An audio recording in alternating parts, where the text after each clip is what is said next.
Hello and welcome to DFS Coach Talk. I am Joe Sarvati, affectionately known as Coach, and I am here with the first NBA podcast of the season. It is our NBA preview of the Eastern Conference. We're going to knock out each of these teams today, go over some changes with each team, how they're looking from a DFS perspective. And we're going to do the same tomorrow with the Western Conference. So we will post these Saturday and Sunday, and the NBA season starts Tuesday. So gives all of our listeners and our members a chance to take in sort of how we are looking at this NBA season prior to the start on Tuesday. First of all, real quickly, if you're new to DFS Coach Talk, and this is the first time you're checking us out, we are a DFS provider. We've been around for a little over a year and a half, and we are growing rapidly. We have a tremendous membership base, and our feature sport is the NBA. My background in starting Coach Talk was with basketball my entire life, playing, coaching. I was fortunate enough to coach the Cathedral Prep Ramblers in 1996. Against Kobe Bryant and Lower Merion in the Pennsylvania State Championship game, which Lower Merion did beat us by 6, but just one of the feature games that I was able to coach. Did win a state championship in 93, by the way, but great stuff, and got to know tremendous people through the years in basketball. Donnie Nelson, who was the GM, longtime GM for the Mavericks. John Beilein, a great coach that was at Lemoyne, Michigan, Cleveland Cavaliers. Not to drop a bunch of names, I could go on and on, but just have had a long career. I guess that just means I'm old, but have had a lot of fun in basketball throughout the years in all different roles and positions. And now with Coach Talk, I'm able to bring all of that here because I love DFS. I played it since day one. I'm a professional DFS player. I do that for a living. And I connected with Andrew Hansen, who has those that do watch the podcast for the last couple of years. And we did a few years of NBA podcasts before starting Coach Talk. And then we've been doing them ever since. So we've been at this for a while. We have a process that we go through, and we create what we feel are the best opportunities for our listeners and our members to win. And that's what it is all about. And we teach a Coach Talk process as well, because I think a lot of people, without question, that come into DFS have a tendency to play those big Millie Maker contests, the big GPP contests, and you're going to find yourself reloading one time after another. We really try to focus on a strong piece of your play being cash games, double ups, 50-50s, some head-to-heads, and then some single entry GPPs that have better, flatter type payoffs.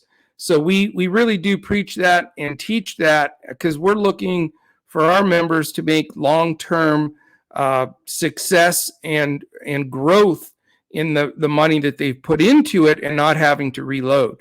And we do have some tremendous members that have been with us since day one of Coach Talk, and some of them have truthfully never had to reload. So, we have some of those members that are willing to share that information. If you come aboard, they're more than willing because they've done so well with Coach Talk. So that is sort of what we're all about. That's how we got started. And I've spent tremendous time because I'm one of those people that I think scouting and watching the games are the most important thing. We're certainly not a philosophy of dump everything into an optimizer and just blindly follow what the optimizer says and max entry things. That's not what we're all about. I don't think that that's the majority of what DFS players do. I think most DFS players are somewhat limited budget to where they want to play some specific contests each night and try to build a bankroll. and generally are doing that by building lineups by hand. Because, number one, if you just dump it into an optimizer, you're going to have same lineups as everybody else. Plus, that doesn't tell the full story. And again, what we do here is we build lineups by hand. We talk about those players on every podcast. We do 7-day-a-week podcast in the NBA. And then we provide lineups for our members in our Discord. So if you do want to become a member at Coach Talk, go to dfscoachtalk.com. You can sign up as it scrolls across the bottom. You can sign up for as little as 3 days for $10, or we have a multitude of memberships that you can choose from on our website. But what we do is in Discord, we will give a core group of plays or a clipboard, which will give you some highlighted players and some other choices to choose from on DraftKings, because DraftKings does not allow full lineups to be shared. So we follow those guidelines very carefully. But we do give full lineups on FanDuel and Yahoo. And we're doing both a cash/hybrid, which our hybrid is generally a single entry GPP. And then we'll give a secondary lineup of a GPP for those that do want to play the bigger contests and, what I call somewhat the lottery. But you can play them and you can win them. We have taken some of them down, but you want to build the bankroll in those cash and hybrid contests. So that's what we're all about. And you'll get a lot of information every day from us. And, for me, I've watched so much basketball. I challenge anybody, and please post in here if you have, but I've watched so much basketball, even more so than I ever have. And I used to watch a ton of it, but we had, when coming back from COVID and everything, people working from home, it just allowed more time to watch. And I've always felt that that's the key anyway, but really watched a ton of the Summer League, a ton of the Olympics. We provided for both of those, by the way. And then, of course, all of last season and the playoffs, which we provide for. So if there's NBA, we provide for it and we're watching it. And what we're looking for is, not the general things I think that most people are looking for. Most people, when they're watching a game, are following the ball. They're seeing where it goes, where the shot goes up, does it go in, who gets the rebound. What I'm watching is who's moving without the ball, who's hustling, where's the defensive side coming from, how's the coach reacting to that. When there's a substitution, what is the body language of the person coming out of the game? What's the coach's aspect to how he's reacting to all of that? And even the bench players, what are they doing? Who's into the game? Who's sulking? We're looking for all of those angles because, everybody else is watching a jump shot go in the hoop. I want to see who's working their ass off to get that offensive rebound or tap or put back, or who's busting their tail to block out, and who's the coach recognizes is getting those things done. Because those guys are going to get extra minutes, and to some extent in DFS, minutes equal money. So we are going to, count that in there. If they're getting the minutes and opportunity, that does raise, the probability that they're going to do well. And, then we're going to look at all of the pieces of the game like that, including with the statistics. Now, we don't just say old school, we're going to, who's playing hard, we're going to play them. Of course not. You want to be real successful in DFS, you do have to follow some of the analytics and the statistics. And we drill down and drill down. We look at statistics like defensive real plus minus. Where do these guys rank? Because that has a lot to do. If you've got a small forward you're looking to play and he's going against the best defender against small forwards in the leagues, great fade spot, etc. So we're looking at all the statistics, analytics. We're doing a little bit of optimizing on our side as well, and then putting all of our coach talk knowledge and watching the games into play and building lineups from there. And sometimes we'll have very close rankings on guys, and we will create or build 2 or 3 lineups. It just depends on the slate and the amount of contests and the competition. So that gives you an idea, and I just really wanted to get that out there, and I appreciate everybody that's listened into this and saying, where's the basketball, Coach? I'm going to get to it right now, and tomorrow when we do the Western Conference, I will not give you this song and dance going in, I promise. But it's important. If you're going to invest money or time or you want to win at DFS, you don't want to just blindly go in there and try. You need to know what you're doing, who you're dealing with, what their thinking is, and that makes a huge difference. And it gives you an edge right off the bat. Let's face it, there's basically 87% of players in DFS reload. The other 13% are the sharks that just eat up, all that money. And we're in that 13%, and we want to bring you into that with us. All right, we are going to do the Eastern Conference. What I'm going to do is go through each team and briefly discuss their depth chart a little bit. What's changed, who we see that we've got a big circle around before the season starts that we really like, which teams have decreased that we don't like as much as far as the players individually go. Again, this is all based for DFS points and, how they'll do in these games. So, all right, first team, here we go. Philadelphia 76ers. They were first, obviously, last year at 49-23. Doc Rivers is their coach. And, of course, the big news there is Ben Simmons. Who the hell knows what's going on with Ben Simmons? He's now reported to the Sixers. They really don't want him. A lot of bad blood, a lot of feelings back and forth. Is he going to play? Are they going to trade him? Nobody knows the true answer to that. And, we're 3 days out from the beginning of the season. Your guess is as good as mine as far as that goes. I just don't see him being a member of this team. I really don't. But that's how I'm going to, predict it for now.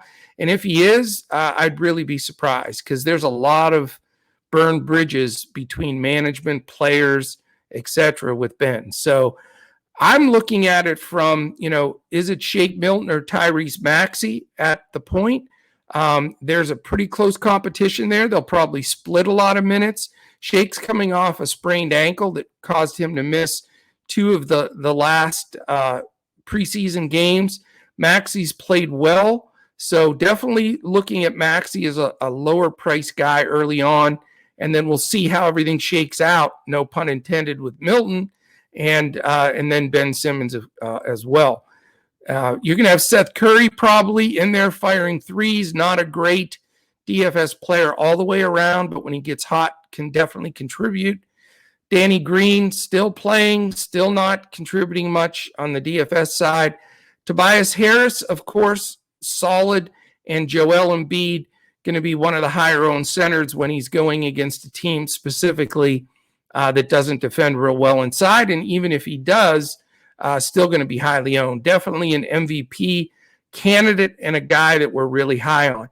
Interesting this year, though, they did bring Andre Drummond in to back him up. So does that, take a little slice off of Embiid? I don't think it really does. Embiid's a superstar. And the nice thing is, he's always going to sit out games. He's going to be dinged up. And when he does, you get a cheap Drummond and he'll be chalk, but we'll take him on those games because, he can, Drummond can go 20-20 if he has, gets the minutes. He's just that talented. He's just never been able to fit in anywhere. But this role as the backup to Embiid could be great. Don't let it scare you off Embiid, though, early on because he's still a stud. Other than that, just a lot of bench guys. They brought in Georges and Yang. They still have Thibault, Korkmaz, nobody that's a big impact. All right, we're going to go to Team 2 that finished last year in the Eastern Conference 48-24. We know Steve Nash is the coach, and we'll go from one basket case in the Simmons scenario to another with Mr. Kyrie Irving, who has disclosed he's not been vaccinated. The Nets have determined as an organization that they will separate with him until he does get vaccinated. They're not going to allow him to go to practices or play in games on the road where he would be able to play. New York does not allow any, buddy to play if they are in a situation like that with several people. So he can't play there, but they just made a decision that it'd be too much of a distraction. So, what is Irving going to do? Is he going to get vaccinated, report to the team? The Nets could trade him where he could, play most of his games and not be vaccinated. Or does he just sit out the year or retire? He says he's not retiring, but we'll see. So we're going to go forward with the Nets preview here with no Kyrie. Obviously, you've got two super studs that are going to be highly owned on most slates, and that's James Harden and Kevin Durant. Can't deny either one of these guys. Durant is on an absolute high, man. He's, for his age, the way he's playing right now, may be close to the best he's played. I mean, he carried the U.S. Olympic team on his back to win gold, and he's just playing fantastic basketball. I mean, that game he had in the playoffs, even though they got eliminated, was just, it was like watching a Jordan or a Bird or, the guys I've been able to watch in my career in the playoffs, in my, basketball life. And just to see those type of dominant performance, and Durant was right there. So, yeah, Durant, terrific this year. Harden, especially without Kyrie, is going to be a son of a gun, man. He's going to be a monster. Other than that, normal starters, guys you can spot play, I guess, Joe Harris, who's had a good three-point shooting preseason. They brought Patty Mills in. So I love Patty Mills coming in, especially with Kyrie not playing. What a fantastic ad. I mean, he'll get quite a few minutes backing up Harden, getting guard minutes, and just a solid veteran, perfect fit for the Nets. LaMarcus Aldridge, luckily, was able to come back after his short retirement last year because of a heart ailment. That has now been cleared by the doctors. So he and Griffin, Millsap, Claxton all share some of the big minutes. Not real interested in those guys early on just because of the splits. Other than that, you're going to get some Bruce Brown and not a whole lot. They brought James Johnson in, DeAndre Bembry, but they're not going to get a lot of minutes. So, of course, you'll have Bing, Harden, and Durant, and they should be highly owned on a lot of slates. You'll get some cheap Joe Harris, Patty Mills, maybe a little LMA and Griffin at times. So we'll see how that goes. All right, the team that finished third last year and won the championship, the Milwaukee Bucks, 46-26. Mike Budenholzer, of course, Coach Bud, was able to get this Milwaukee team to the promised land with a little help from somebody named Giannis. They are looking good. I mean, you still have DiVincenzo out, but they were able to win it without him. They did bring in Grayson Allen. I think he's going to probably start at the 2 with DiVincenzo not ready for the season. They sent Bryn Forbes back to the Spurs, so you'll get some Pat Connaughton off the bench as well. But I think Grayson Allen will be a nice little surprise guy that you can work into your lineups that'll be pretty cheap. But you're still going to have your big 3, Drew Holiday, Chris Middleton, and that little guy named Giannis. Those 3 guys, phenomenal, on any given day, can do terrific job. Now, Coach Bud is not a guy to overplay minutes on his guys, though. He is not a DFS-friendly coach. He will give days off to his guys. He'll split some minutes. And he has some good veterans on the bench. George Hill, who's been around forever and done well, and Pat Connaughton, like I mentioned. Jordan Nwora, a rookie guy that's coming up that's shown a lot of promise. Thanasis, Giannis's little brother. And, of course, Brook Lopez will be in there getting minutes. And, of course, Bobby Portis, who had a nice playoffs. So they have a lot of depth, and they will use it. I'm not saying that to scare away rostering Bucks guys. Certainly not really stackable, though, in my opinion, on most nights. I don't stack much in basketball anyway. I think that's a bad strategy. It's great in other sports like baseball, football, etc. But in basketball, you try to go a little too deep on teams. It can be tough. You can go at, possibly at times play Holiday, Middleton, and Giannis all together, but that's in a game that you have to expect would stay close, be high scoring, that'd be about the only scenario where you really can't stack. But those guys, tremendous on any given night. I'll tell you, in the preseason, these last 2 games I've seen Giannis, absolute monster. He looks in better shape to me and just keeps getting better every year. He looks phenomenal. This could be one of his best seasons, and that's saying a lot because he won the MVP twice. But he just looks stronger and better. His 15, 18-foot jumper looks smoother. His foul shot looks better. As long as he keeps within himself and not shooting a bunch of threes, just stays within himself, I think he's going to be fine. And I think that he's going to be a guy that of course, he's always very highly owned. I faded him a lot, though, last year because he was always the most costly. They don't play him massive minutes. But I think this year he gets an uptick. I really do. He's playing that good in the preseason and physically looks that good. You would think a guy won a championship, he'd sort of take a little bit of time off. But the fact that Greece didn't make the Olympics and he didn't have any summer things to have to deal with, he lifted, he worked on his shot, and that dude is a driven individual. He is one of the most driven in the league, and I really respect that. So Giannis, definitely. Big news there. Mark that down. Coach says Giannis is awesome. You're not going to get that take anywhere else. All right. We're going to Team 4. Would you believe it's the New York Knicks? People don't realize that the Knicks were the 4th seed last year in the Eastern Conference. Tom Thibodeau, old school, our favorite DFS coach in the league. Let's just say it. He plays guys so many minutes, it's not even funny. So when you play your Knicks guys, you feel great because they may play close to the whole game. That's how Thibodeau is. He was coach of the year last year, deservedly so, taking that Knicks franchise that's been in shambles forever and getting that 4th seed and a home court in the first round of the playoffs. So that's a fantastic thing. Now, can they repeat it this year? They were 10 games over 500 last year, as I mentioned, at 41-31. And I think they can. I think they can be right back in there if they stay healthy. Watching these preseason games, Derrick Rose looks like, a bit of Derrick Rose of the past. He's playing really well, very free. They added Kemba Walker, which, he's not going to help them certainly defensively, but another veteran guy, with Rose in that backcourt that can do a lot of damage. They re-signed Fournier, a shooter, signed him, to come aboard and really, handle the three because that's going to be their main threat with threes. RJ Barrett has been getting better every year. Julius Randle, obviously an all-star last year. The center position is a bit of a question. Thibodeau loves Taj Gibson. People questioned when they brought him in last year. The guy ended up starting a lot of games, and he's the probable starter for game 1 of the season here.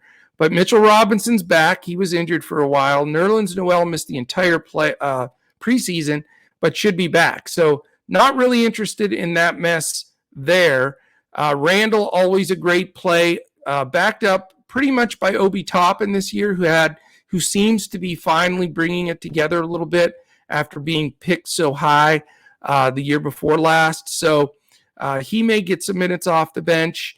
Other than that, though, it's the guards, getting some of these guards in there minutes-wise will be interesting because Emmanuel Quickley is a nice young player that needs some minutes. But you're going to see a huge workload between RJ Barrett, Julius Randle, Fournier, Walker, Rose. Now, Walker, I don't quite trust on the big minutes, and I know Thibodeau's going to probably have to find a way to treat him differently on the minutes because I don't think he, at his stage with his injuries that he's recovered from, really can play that big of minutes. But always good to have a Nick in there each night because you're going to get your money's worth as far as playing time. All right, we go to Team 5 from last year, also 41-31, and seems to be a team really on the rise. It is the Nate McMillan-led Atlanta Hawks, really starting to look like a team to be reckoned with in the East. And I think with the pace that they play at, a good DFS team going into this year with a lot of good targets. Trae Young obviously has taken his game a bit to the next level. I think that he's, if he can cut down on turnovers, I think he really could be a real prime target at point guard for the majority of the year in DFS. Bogdanovich and Herter will split some time at shooting guard. And I think, you'll see Reddish playing a little bit more. They also picked up DeLon Wright and Lou Williams. So they have a lot of depth at guard. Really only comfortable with Trae in those spots. A couple other guys I really like. I'm a big DeAndre Hunter fan. I think that if they would have had him in that playoff run healthy and able to play full minutes, they may have advanced. And he's that good because he plays both ends. He's an emerging offensive player and a defensive stopper. So big fan of his, definitely going to be using him. And he's usually priced fair enough. John Collins, who was rumored to be leaving like 20 times last year. He was in every trade rumor. Supposedly he and Trae didn't get along. All this stuff was going on. He has signed a longer-term contract and is looking good and should be a solid play. Again, a guy that can explode on any given night. Usually use him more in GPPs because there are games that he seems to take off a little bit or get in foul trouble a bit. But maybe he takes it to the next level this year. Certainly has the physical ability. I don't know if you look up John Collins. He had a dunk in the preseason. I'm telling you, I would say top 10 all-time dunks I've ever seen. He went up so high. He got a little push, I think, from the guy below him. But check out John Collins in the preseason, the dunk he had. So physically, yeah, just an absolute beast. Center-wise, Clint Capella. The guy, he gets rebounds while he's taking a nap. This guy, he had those strings of 20 rebound games in a row with Houston and then Atlanta. Offensively, he's not involved a lot, but he does get some lobs, a lot of putbacks. Certainly a guy, if he's priced right, is always a great play. And it looks like Gorgie Dieng will back him up. So Dieng's always a great play. If Capella sits a game and Dieng's going to get a start, he always takes advantage. He's sort of like a Boban kind of guy. When he does get the minutes, he produces. So somebody to keep an eye out there. But a lot of depth, dangerous team. Jalen Johnson, the rookie, nice young player coming in as well. But it's mostly going to be about Trae Young, John Collins, Clint Capella. And then if you pick Bogey or Herter or specifically DeAndre Hunter on the given night, they can really do a good job for you. All right, we go to the Miami Heat. They were 6th at 40-32. And for my money, pound for pound, I will take Eric Spoelstra. I think he is the best coach in the NBA. I love just the way he handles his team, the discipline that he supplies to a team, but not in a way that smothers them. They feed off of it. And they brought in players that are Spoelstra players. I mean, Jimmy Butler cannot be a better Spoelstra player. Perfect fit. They even brought in PJ Tucker this year. Same thing. Kyle Lowry, same thing. I mean, look out for the Miami Heat, man. They made the best moves, with grabbing Lowry. I mean, that is such a terrific move. They are dangerous. They are in every game. Kyle Lowry's a terrific play. Tyler Hero has pretty much been, if you had to name an MVP of the preseason, I think it would be Hero. He has shot the eyes out of the hoop, and he had a terrible year last year. So whatever, if Butler got in his ear, somebody did, because this summer his preparation has been phenomenal, and he has come into the preseason looking like a really big part of this team, and that's exactly what they need. They got rid of some of the guys, so they lose a little bit of that depth. But I'll tell you what, Hero's going to get big minutes, even though he's off the bench, and he's a great rosterable guy that you can get cheap, especially early in DFS. So love Lowry, Hero, Duncan Robinson. Sometimes it's three dependent. If he hits, which he normally does, 5, 6, 7 threes, sometimes you can sneak by. Now, he's not going to get a bunch of the other peripheral stats. He is a bit scoring dependent for sure, but I think you'll see a little bit of a rise in his DFS average. He has definitely become an adequate defender, which he was poor coming in. And, I think you're going to see him grabbing a few more rebounds, doing a little bit more off of the ball, and he's going to get big minutes. That's for sure. Jimmy Butler, always a great play. I mean, you got to follow the news with him because he sits out games. He's takes, games where he's with family. I mean, he consistently misses some games, but when he plays, you're not going to get a better effort from any individual in the NBA. I'll say that right on record. As far as blood and guts, Jimmy Butler is going to give you everything every minute he's out there on the court. So he's always playable, especially teams that don't defend the small forward position well. Butler will always be a strong play. Now, at the 4, it's going to be a mixed bag of tricks. PJ Tucker, who's not very rosterable DFS-wise, he is a guy that will play a ton of minutes, do all of the great stuff that a coach loves, but not a DFS owner because he's not going to get you the numbers. So they added Markieff Morris. They have KZ Okpala back. Those guys are all going to get some minutes. Nothing DFS-wise to talk about. The guy to talk about is Bam Adebayo. I think he had just an average year last year. I like the makeup that they have here now with the players that they have at the bigs. I think he's going to have a monster year. I'm expecting him to be a really great play on a night-for-night basis. One of the best big man passers in the league. Nobody's as good as the Joker, maybe all time.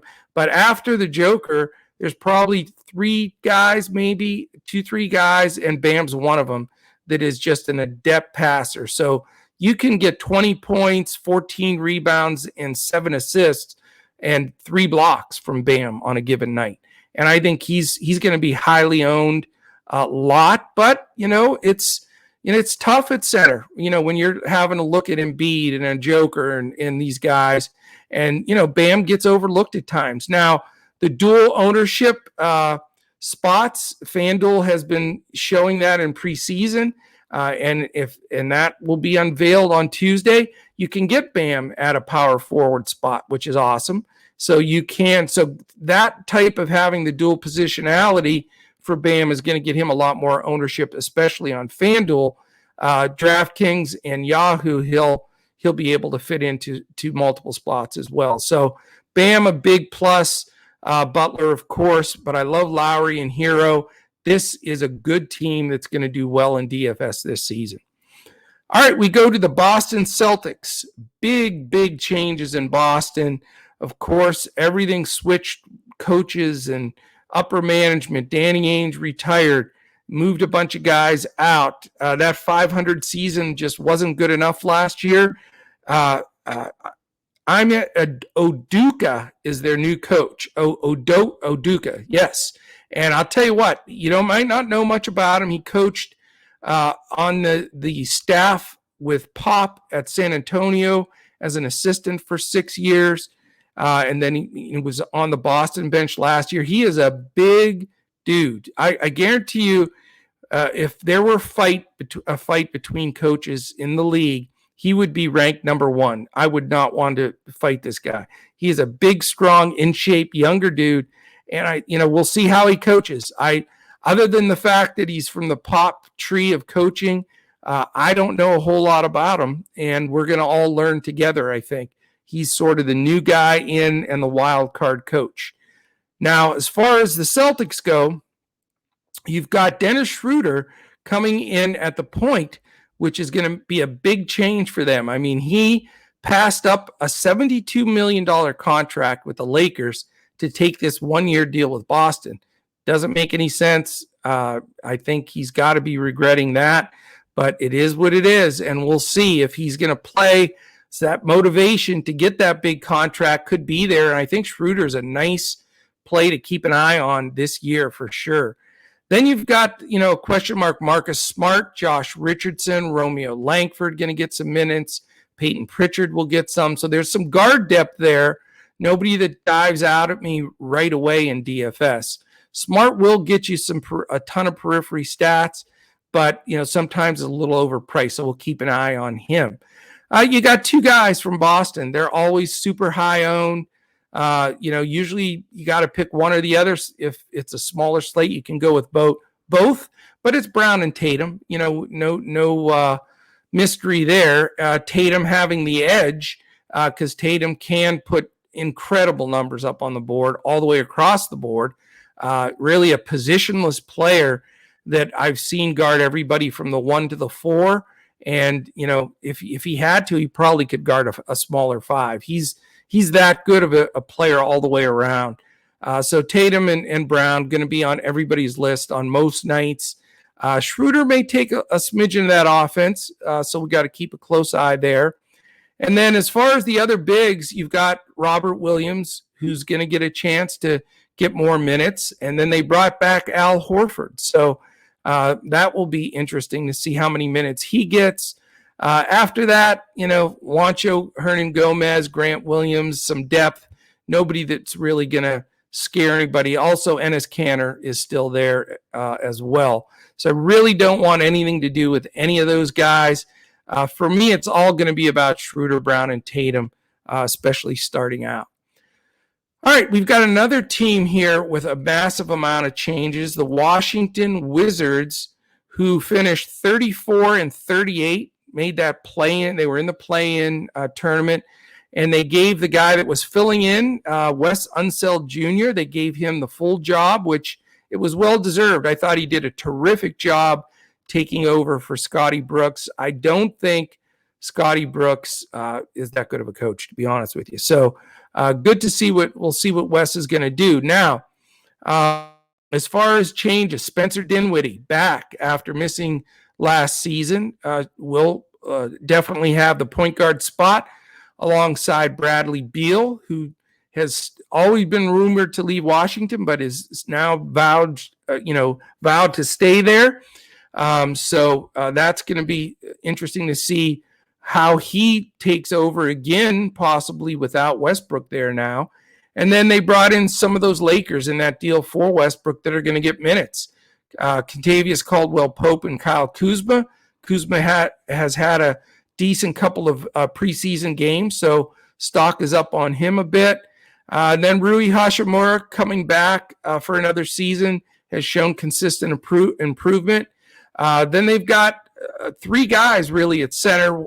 Thomas Bryant's not ready yet. He was out all last year with a knee. He'll be back at some point this year, but it looks sort of like a timeshare at center with Daniel Gafford and Montrezl Harrell. So we'll see how that goes.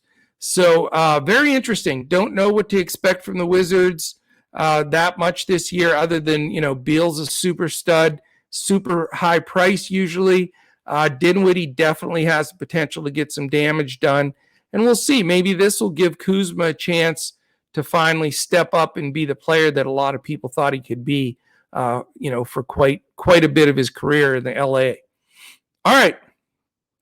We go to the Indiana Pacers next. The Indiana Pacers with Rick Carlisle, ex-Mavericks coach. I'm not a big Rick Carlisle fan. Good man. I'm glad that he brought Dallas a championship, but just don't think he's the best coach. I know he gets respect in the league, but I don't like his coaching decisions on the bench. I don't like his rotations. He never wins any challenges. He mismanages timeouts. So that's it. I don't want to trash him that bad, although that's trashing him pretty bad. So I don't know how much of an upgrade that's going to be for the Pacers. We will see. They were 34-38 last year. And again, the big news last year was all the injuries. So it's, if they can put together a healthy season, they have a phenomenally talented roster. So we got to see how that goes. Malcolm Brogdon, I love, just all around great player. He's been dinged a little bit injury-wise, so maybe lay off him the first week of the season. Let's make sure he's healthy, but certainly a guy that can do some really good things. Karis Levert's still out with his injury. He'll be back in a couple of weeks. TJ Warren's out. So they are starting banged up again. But again, the depth is there. I mean, they have TJ McConnell at guard. Chris Duarte, the rookie, who's had a really good preseason. He'll probably get some minutes in there. Then they have some vets like Torrey Craig and Jeremy Lamb, Justin Holiday. Those guys are all going to play minutes, but it's hard DFS-wise, and Carlisle likes to rotate guys. He's not a massive minutes guy for his players. So really it comes down to the two bigs. Malcolm Brogdon when he's healthy, for sure, and then the two bigs. Sabonis, who should be one of the higher-owned, 4-5s in the league because he just does everything and he does it well. He's just a DFS, joy at times, the way he plays. Miles Turner, who had an off year and had an injury year, will be back and is playing from game one. So certainly a guy on a given night, Turner can bring down a slate for you, but some inconsistency there.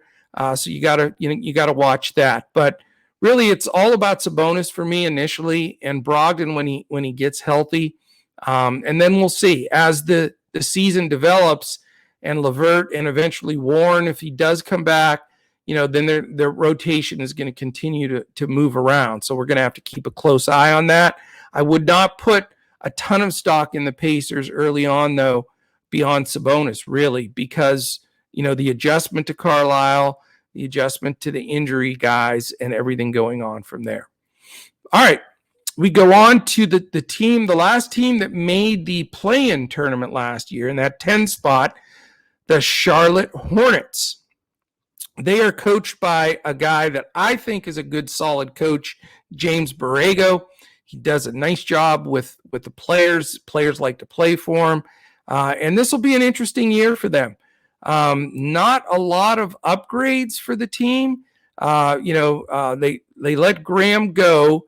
And, it looks like it's going to be all LaMelo Ball you can eat. He's going to be in there a ton, and he's a statistical guy that you got to watch for. Now, his shooting percentage needs to improve just a bit, and he needs to not turn the ball over as much. But other than that, he's an outstanding player. He'll be backed up by Ish Smith, which was a nice veteran pickup for a backup point guard. Terry Rozier, solid year last year, plays both ends, great player to play on a given night with good matchups. Gordon Hayward coming back from an injury-riddled year again last year. Still a young guy, though. I mean, he still can play. He's got years ahead of him, and when he's healthy and playing, he is a playable commodity, especially if his price is right in DFS. They did add Kelly Oubre, so we'll see, if he's healthy and how he's going to fit into the mix. That could affect Hayward a bit. We'll see how that goes. It may also affect the next guy I'm going to talk about, and that's Miles Bridges, another freak athlete that can jump out of the gym. Showed a lot of signs of improving at the end of last year. Definitely could have a little bit bigger role this year and somebody to keep an eye on. He can disappear in games, though, so we got to watch him closely. Same thing really can be said about P.J. Washington.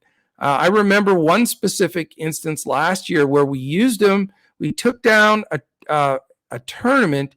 He had over 50 fantasy points, and then he played the next night, and he played like 30 minutes and had 6 fantasy points. So if that's not volatile, I don't know what is. But PJ is definitely a guy, in, out. We'll see how that goes.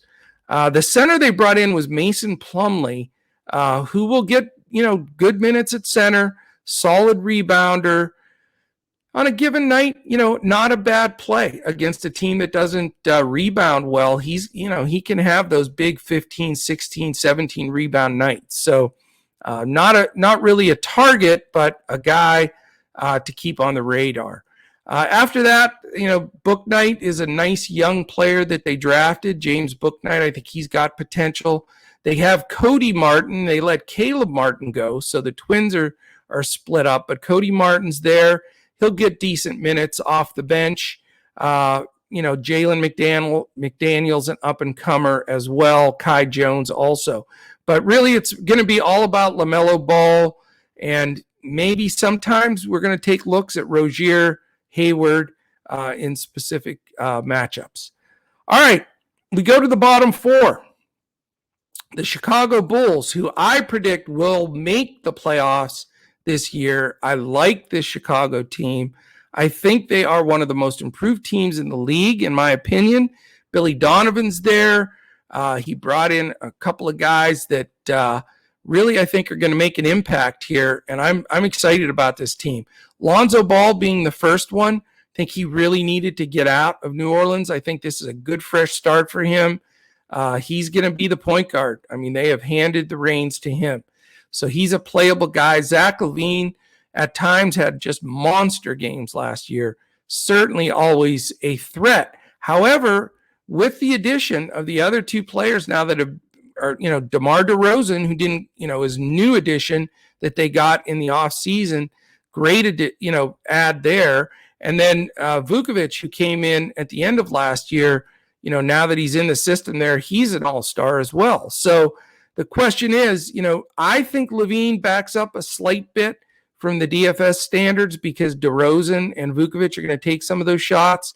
But, with Lonzo Ball, leading the show there, I think they all can eat on certain given nights.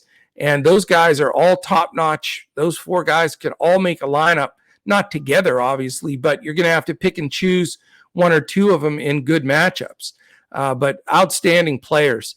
Other than that, you've got, a young guy, Patrick Williams, who really was consistent last year out of Florida State. He's like something stupid, like 20. I mean, he's a baby, and he's got, a full season under his belt. He's a guy you can get really cheap. He made my lineups a lot last year as the last guy in as a cheap cost and really helped. He'll throw 25, 28 fantasy points on the board on certain nights.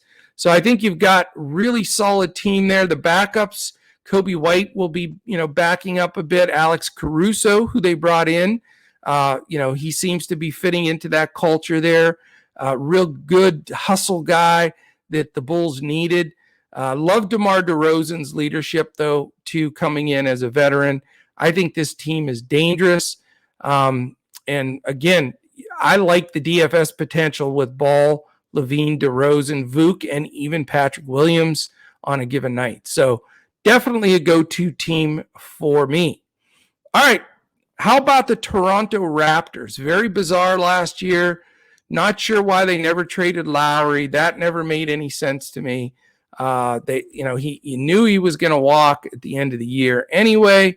So we're, anyway, that they are where they are right now. And, there's some potential there. They have Nick Nurse as their coach. They were a disappointing 27-45 last year, which was really shocking when they had Lowry and Van Vliet in that backcourt, but they just couldn't get it together. And it wasn't all their fault. They were stuck playing in Tampa because the COVID stuff getting into Canada for Toronto. So it was just a mess. I think they will rebound and be a little better this year for sure. Whether they can crack the playoffs in a really tough Eastern Conference. This Eastern Conference is better than I've seen in quite some time. It's more competitive. And I think you're going to see a real race trying to get in those last playoff spots, even for the play-in tournament. But Nick Nurse, great coach, obviously. Championship under his belt, has some strong players here. They brought in Goran Dragic, who said he didn't want to play in Toronto, but he's there, and he's probably their starting point guard, which is really bizarre. He will more than likely, he, Van Vliet, Malachi Flynn, who I think has good potential, will all get minutes. Gary Trent, who they brought in that Norman Powell deal last year, certainly will get big minutes. So those guys will all share the spotlight with Van Vliet being, the star there. I think Van Vliet is going to be the guy that you're going to want to own on a lot of slates.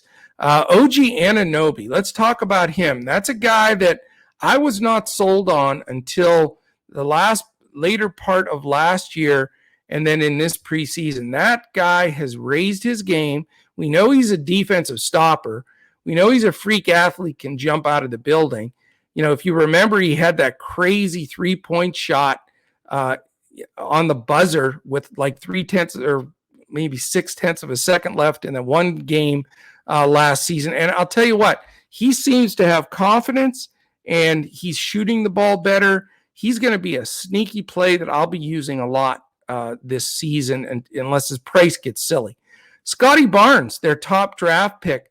Love this kid. Raw a little bit yet, still has some growth. He's going to turn it over, make some mistakes, but great potential, great attitude. and I think he's going to be a really nice player. I think it was a great pick. Pascal Siakam, who's dealt with some injuries, we know his potential. He did show a few cracks in the armor last year, so we need to see him healthy and participating at the level that he can.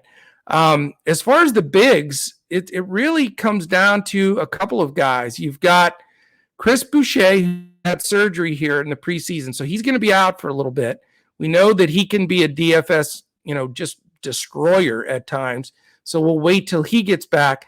But it looks like it's mainly going to be Precious Achiuwa, who came over in that Lowry deal with Dragic, and Khem Birch, who they did sign, which, he was playing as an add-on last year. So Achiuwa and Birch, you can get, either one of them probably pretty cheap early on, guys that we can keep an eye on, especially until Boucher's back. But it's all about Van Vliet for me, and Anunoby at a good price initially. All right, we're down to the last three, and I have not taken one drink of my tea. I'm going to do it now. Can't make it all last three. Cleveland Cavaliers, 22-50. Larry Drew is the coach. Now, I love the NBA and the coaching trees and these guys. Larry Drew, you look at his lifetime coaching, he's 50 games under 500 as a coach. And yet these guys just retread constantly in the NBA. Now, I like Larry Drew, great guy. Remember watching him play for the Atlanta Hawks way back in the day. We're talking Turner Sports when it first came on the air. He was part of that really good team, if you remember, with Dominique Wilkins and Roundtree and Tree Rollins. Anyway, Doc Rivers was the point guard on that team too.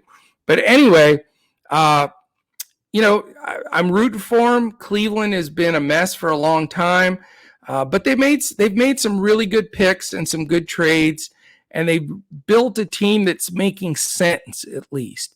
So, there are given nights. They're not a good defensive team, but, it's certainly a team that we can defensively attack. Now, for the last two seasons, really, since Garland and Sexton have been there, they have ranked the lowest backcourt in defense as far as real plus minus in NBA history.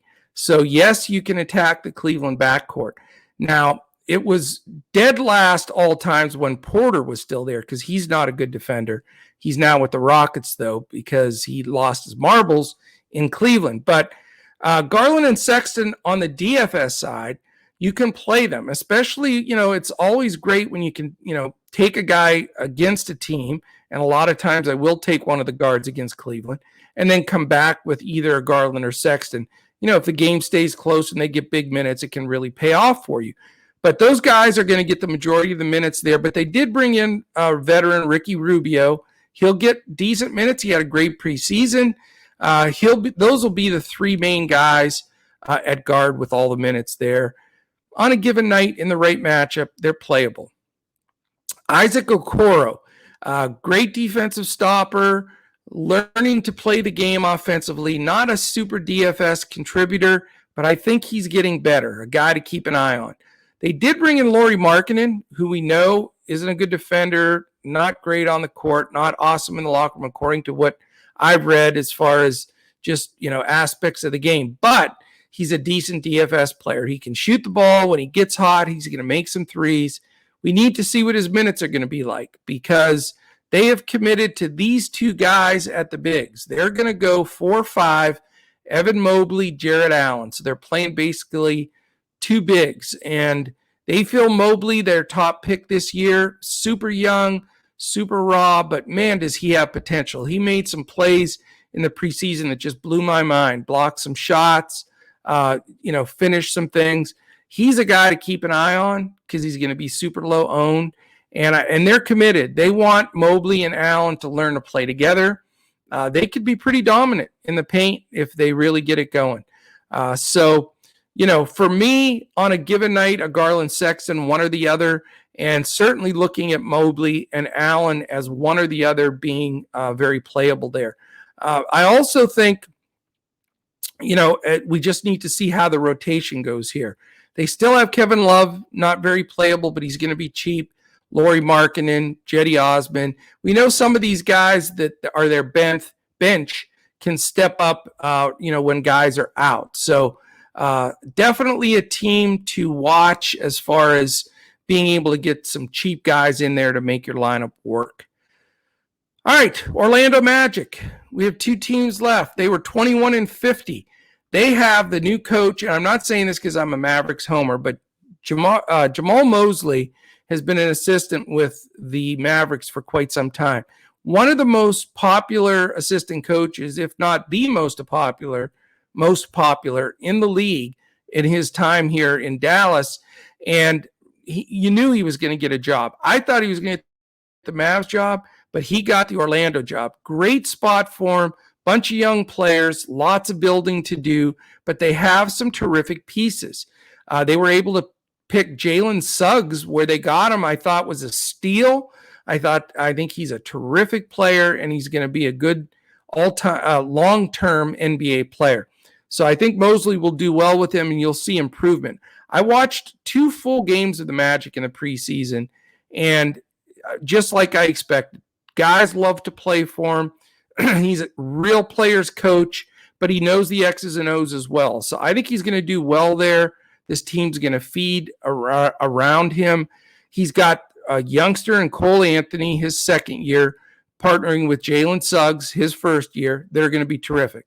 A veteran behind him of Gary Harris and RJ Hampton, another super young, talented guy, and maybe a little MCW with Michael Carter-Williams when he gets back from injury. Then they have, Chuma Okeke off the bench. Terrence Ross is the only guy that doesn't seem to fit here. I think they'll eventually move him before the trade deadline. He's the only veteran that's sort of there for no reason. I thought they'd move him last year. But unless for some bizarre reason they look like they have playoff potential and they're winning games, they'd keep him. But I think he'd be the first guy to go because the rest of the team are super, super young. They made a fantastic move in picking up Wendell Carter Jr., terrific player out of North Carolina that just didn't get in the flow with the Bulls, just didn't quite fit. They just signed him to a 4-year contract. He looked phenomenal in preseason. And it looks like, and I hope he does it. He did it in preseason, but he played Carter at the 4 with Mo Bamba, another guy that is a DFS fantastic player when he plays. He never seemed to be able to get enough minutes. He was playing behind Vuk, which is understandable, but this is the time. Bamba's been there now 4 years, I believe. It's time for him to play, and he's a shot-blocking, shot-making, inside player. He can shoot the 3. He gets a lot of rebounds. Mo Bamba is a big target for me, and he's going to be low-owned a lot because of so many good centers. But if they're playing Carter at the 4, another great player to look at. Real interested in that Carter-Bamba combination. I think those two, along with Suggs and Cole Anthony, on a given night can do some real damage. And then they have the Wagner brothers, Franz Wagner, who they took very high in the draft. A good all-around player. I think he's definitely better than his brother Mo. He's a better defender, can guard on the perimeter. He's pretty big. He can shoot the ball. I think he's a little raw. He needs a little bit more time. But for now, we'll see. I think they'll improve. And again, it's not going to be an easy win, like they were last year with their 51 losses. They'll be better. All right, last team. Last place, Detroit Pistons, 20-52. Again, a team that has a new outlook. They had the number 1 overall pick. They were able to get stud Cade Cunningham, who looks like a lock for a really solid NBA long-term career if he stays healthy. They're going to be better. Dwayne Casey, the old coach of the year from the Raptors, still there. He somehow withstood the worst record in the East last year to maintain as the coach. But they do have some young talent. Sadiq Bey, great pick last year, played well. Jeremy Grant, who really came over and it increased the level of his game. I think he's going to have a solid season. Isaiah Stewart, who they got rid of Plumlee to open up the door for Stewart to start at center. He's a little undersized, but he plays his tail off. He rebounds. I really like Isaiah Stewart. Another guy that I want to work into some lineups specifically as a cheaper option. Killian Hayes, who's learning the game, getting better. He's got high potential. And then after that, they brought in Kelly Olynyk, Trey Lyles. They still have Josh Jackson, Diallo, who can jump out of the building as a guard off the bench. But really, I think it's going to be all about Cade Cunningham. I really think he's going to be a go-to guy for them. Saddiq Bey is going to be a good scorer. He was a good scorer in his rookie year. And then Jeremy Grant, Isaiah Stewart should be good plays on specific nights. Grant was a little overpriced at times last year, but again, it's not a team that you got to fade. There's some players on this team on a given night, especially Cunningham, Bey, and Grant, I think that can really make a difference. So that is it, my friends. We have gone through the entire Eastern Conference. I don't know who all is stuck with this. My goal is to try to do it in an hour.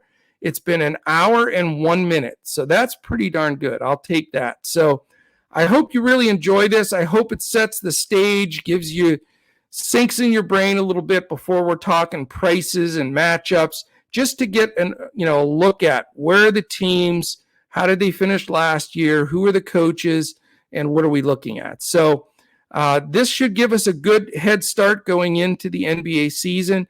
Tomorrow I'll post the Western Conference review exactly the same as we did today, but not the intro like I did today about Coach Talk. I will cut that piece out, and we'll try to keep tomorrow's closer to about the 45-minute mark, because I know everybody's busy. It's hard to listen to some of these, but hopefully you can listen to them on your way to work, at lunchtime, whatever you're doing. So really hope this helps. Really hope you'll consider being a part of DFS Coach Talk. We would love to have you join us. If you're watching this on YouTube, what I'd really, really appreciate, I waited all the way to the end to say it, hit the thumbs up, hit the subscribe button, give me a little comment about what you thought about this breakout. If you have any questions, if you agree or disagree, love to get any comment. It really helps with the algorithm when we get the combination of the thumbs up, the subscribe, and the comment. We'd really appreciate that. Also, hit the little alarm bell in the upper corner. That lets you know when any DFS Coach Talk podcast posts. And we're doing an NBA podcast every day for every game. We're doing three NFL podcasts per week with our superstars and our NFL, Andrew Hansen, Joe Stanton, and birthday boy Josh Crash Davis. Those guys are doing some great podcasts there. We also have a weekly PGA podcast. Our guys are kicking butt again this week that Andrew and I put out there every Wednesday. So we would love you to hit that alert button so you can catch a lot more of our podcasts. So thank you for listening in. I hope this gives you a big head start. And tomorrow we'll certainly look to go at it again when we look to crush it in DFS.